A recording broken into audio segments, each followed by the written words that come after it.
কালারটাই পুরো চেঞ্জ। নমস্কার বন্ধুরা, মধুমিতা সন্দীপ ব্লগসের পক্ষ থেকে জানাই সবাইকে শুভ সকাল। আশা করি আপনারা খুব ভালো আছেন, আমরাও খুব ভালো আছি। আজকের ব্লগটা এখানে শুরু করছি, সাথে থাকুন, পাশে থাকুন, দেখতে থাকুন। আজকে আমাদের গ্রাম বাংলার রান্নাঘরে 3টি পদ রান্না হতে চলেছে। তার মধ্যে আছে কাতলা মাছের মাথা দিয়ে চিকেন শাকের চচ্চড়ি, তালকর্মা মাছের সজনে ডাঁটা বড়ি আলু দিয়ে ঝাল, তালকর্মা মাছের র্যাঙ্গালু কাঁচা আম টমেটো দিয়ে টক। তোমাদের দাদাভাই সকাল সকাল বাজারে গেছিল, ফ্রেশ কাতলা মাছ নিয়ে এসছে আর তালকর্মা মাছ নিয়ে এসছে সমুদ্রের। এই যে বেশি বড় সাইজের নয়, তালকর্মাগুলো কেটে ধুয়ে পুরো রান্নাঘরে চলে এসছে। ঝাল তরকারির জন্য বড়িটাও ভেজে নিয়েছি, সজনে ডাঁটা আলুটা হাফ সেদ্ধ করে নিয়েছি। আজকে চিকনি শাকে সবজি দিব আলু বেগুন ফারাস, এই যে কেটে নিয়েছি। টকের জন্য নিয়ে নিয়েছি তালকর্মা মাছের টক করব আম আর টমেটো দিয়ে। এই যে রাঙা টমেটোগুলো, বেশি পাকাও না বেশি কাঁচাও না। ঝাল তরকারি আর টকের জন্য মাছটায় হলুদ লবণ মাখিয়ে ভালো করে ভেজে নিব। গোটা গোটা করে হলুদ লবণ মাখিয়ে নিব মাছগুলোতে। তেলটা গরম হয়ে গেছে, একে একে করে মাছটা ভেজে নিব। এবার মাছটাকে এপিট ওপিট উল্টে নিব। মাছগুলো সুন্দর করে ভেজে নিয়েছি, এবার তুলে নিব। চিংড়ি শাক তরকারির জন্য কাতলা মাছের মাথাটা ভেজে নিব। এবার ভাঙা হচ্ছে, দেখো বন্ধুরা। কাতলা মাছের মাথা দিয়ে চিকনি শাক খেতে চরম লাগে। কি আজকে আবার ফারাস দিয়ে রান্না করব। হ্যাঁ, সেই মাথা ভাজা তেলে কেটে রাখা পেঁয়াজ আর কাঁচা লঙ্কাটা দিয়ে দিব। স্মেলটা উঠছে আর কি।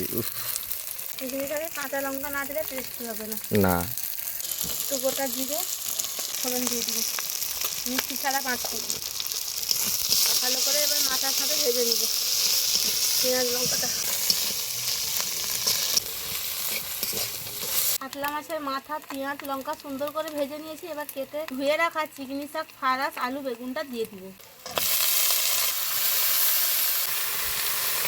এবার দিব হলুদ গুঁড়ো লঙ্কার গুঁড়ো লবণ। ভালো করে নাড়িয়ে নিব। কালারটা দেখো বন্ধুরা, খেতেও কালার কালার লাগবে। ভালো করে নাড়িয়ে নিয়েছি, এবার ঢাকনা দিয়ে দিব। পানি নিয়ে ঢাকনা দেওয়ার পরে ঢাকনাটা খুলে দিয়েছি। এবার সর্ষের বাটাটা দিয়ে দিব।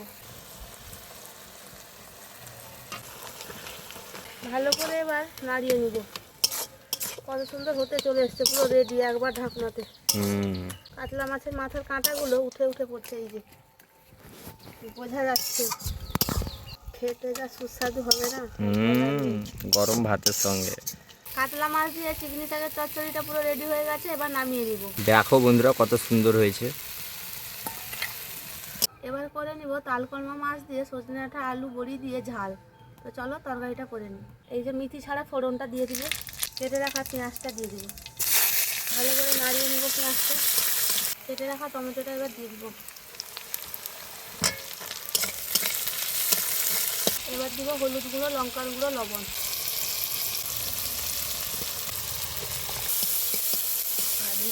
তালকর্মা মাছের ঝাল ভালো লাগে নাকি খেতে? বড়ি দিয়ে সজনে ডাঁটা দিয়ে নতুন রেসিপি হতে চলেছে। হ্যাঁ, নতুন নতুন রান্না হচ্ছে আমাদের চ্যানেলে। তো এরকম নতুন নতুন রান্না দেখতে হলে কী করতে হবে, আমাদের চ্যানেলটিকে সাবস্ক্রাইব করতে হবে। মশলা থেকে কত সুন্দর তেলটা বেরিয়ে করেছি, কত সুন্দর কালারটাও এসছে। এবার দিয়ে দিব ভেজে রাখা মাছ, হাত সেদ্ধ করে রাখা আলু সজনে ডাঁটাটা দিয়ে দিব। গরম ভাতের সঙ্গে যা লাগবে না এই কর্মা মাছ আর সজনে ডাঁটা দিয়ে ঝাল। গরম কষি পুরো সজনে ডাঁটা। গরমে এইসব তরকারি ভালো লাগে। কি হ্যাঁ, বেশি রিচ ভালো না আদা রসুনের তরকারি। এবার দিয়ে দিব জল। ঝোলটা ফুটে গেছে, এবার সর্ষের বাটা জিরে বাটাটা দিয়ে একদম পারফেক্ট করে নেব। এই গরমে সমুদ্রের তালকর্মা মাছের সজনে ডাঁটা আলু দিয়ে ঝোল খেলে মিনি স্টক থেকে রেহাই পাবে। গরম ভাতে যা লাগবে না এই গরমে। আদা রসুনের থেকে এ তরকারি খুব টেস্টি খেতে। সর্ষের বাটা জিরে বাটা দিতে এত সুন্দর গন্ধ ছেড়েছে তরকারির থেকে, মনে হচ্ছে গরম ভাত নিয়ে এই বসে যাই। কালারটা দেখো বন্ধুরা, ঝোলটা সুন্দর করে হয়ে গেছে। ভেজে রাখা বড়িটা দিয়ে দিব। এটা তো দিলেই টেস্ট দ্বিগুণ হবে। টিং টাং করে পড়ছে। ও সেই স্বাদ। এই যে ডাঁটা আলু বড়ি পুরো ঢাকা নাকা পুরো তরকারি। এবার নামিয়ে নিব। স্মেলটা আর কি দুর্দান্ত বেরোচ্ছে। এবার করে নিব তালকর্মা মাছের টমেটো ও কাঁচা আম দিয়ে টক। ফোড়ন আর কাঁচা লঙ্কাটা দিয়ে দিব প্রথমে, তারপর দিব তেল। কেটে ধুয়ে রাখা টমেটো, রাঙা আলু, কাঁচা আমটা দিয়ে দিব। এই গরমে রিচ খাওয়া চলবে না কি? হ্যাঁ, এই জন্য বেশিও টক দিব না। টমেটো দিয়ে টক করলে হালকা হালকা টক হবে, খেতেও দারুণ লাগবে আর শরীরও খারাপ হবে না। আজকে 31 ডিগ্রি সেলসিয়াস, মানে বুঝতে পারছো। টমেটো দিয়ে টক করবো। এবার দিব লবণ, হলুদ, ভালো করে নাড়িয়ে নেব। এবার দিয়ে দিব জল। সব সাঁতরাচ্ছে এবার, আম টমেটো।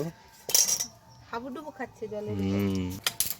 টকটা ফুটে গেছে, এবার ভেজে রাখা মাছটা দিয়ে দিব। টমেটোগুলো এই যে উঠে পড়েছে। টমেটো দিয়ে তালকর্মা মাছের টক ভাবা যায়। এবার সর্ষে বাটা দিয়ে দিব। কালারটাই পুরো চেঞ্জ। চরম লাগবে খেতে এই গরমে। হালকা হালকা টক হবে, খেতে দুর্দান্ত। টমেটো, কাঁচা আম দিয়ে তালকর্মা মাছের টকটা পুরো রেডি হয়ে গেছে। এবার নামিয়ে নিব। কালারটা দেখো বন্ধুরা। টমেটোগুলো লদ করে গলে পড়ছে। রান্না বান্না শেষ, এবার খাওয়ার টেবিলে যাওয়া যাক। তো চলো। রান্না বান্না শেষ করে খাওয়ার টেবিলে চলে এসেছি। তো শুভ দুপুর বন্ধুরা। চিংড়ি শাকের তরকারিটা ভাতের থালায় নিয়ে নিয়েছি। তারপর এখানে আছে তালকর্মা মাছের সজনে ডাঁটা আলু বড়ি দিয়ে ঝাল, এই যে। তারপর আছে টমেটো, কাঁচা আম, রাঙা আলু দিয়ে তালকর্মা মাছের টক। তো একে একে করে বাইটগুলো খেয়ে নিই। তো চলো।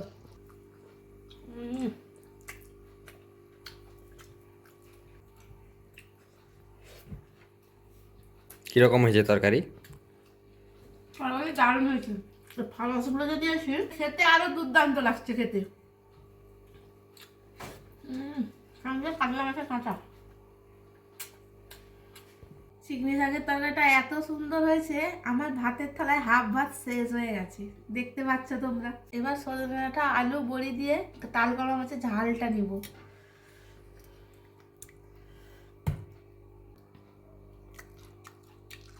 সজনে ডাঁটাগুলো দারুণ টেস্টি। ভাতের সঙ্গে মাখিয়ে খাওয়া যাক। যে বড়িটা নিয়েছি, আলু, অল্প একটু জুস, মাছ। দুর্দান্ত খেতে হয়েছে আজকে ঝাল তরকারিটা। এরকম ঝাল তরকারি খেলে গরমে স্টোভ হওয়ার কোনো সম্ভাবনা থাকবে না, সত্যি একদম। মাছটা কিরকম টেস্ট? মাছটা তো ভালো টেস্ট। কালকে তো সে রূপাবাটিয়া মাছটা একদমই চলবে না। আর বিড়ালকে দিয়েছি, বিড়ালকে। তো বন্ধুরা, এবার ভাতের থালায় চলে এসেছে কাঁচা আম আর কায়া টমেটো দিয়ে টক। চলো ট্রাই করা যাক। মাছগুলো দারুণ দিয়েছে আজকে। তরকারি সবও জম্পেশ হয়েছে আজকে। চিংড়ি শাকও আর এই সজনে ডাঁটার তরকারিও। কোনো কথা হবে না। বাড়িতে বানিয়ে খাবেন, তারপর বলবেন কমেন্টে। মজাটা বুঝবেন তারপর কতটা টেস্টি। আমরাও খাচ্ছি, তোমরাও খেয়ে নাও। আজকে ভিডিওটা কেমন লাগলো তোমাদের কমেন্ট করে জানাবে। 3টি তরকারির মধ্যে কোন তরকারিটা তোমাদের সব থেকে পছন্দ হয়েছে কমেন্ট করে জানাবে। তো চলো, আজকে ব্লগটা এখানেই শেষ করছি। দেখা হচ্ছে নেক্সট ভিডিওতে। তো সবাইকে টাটা। চলো।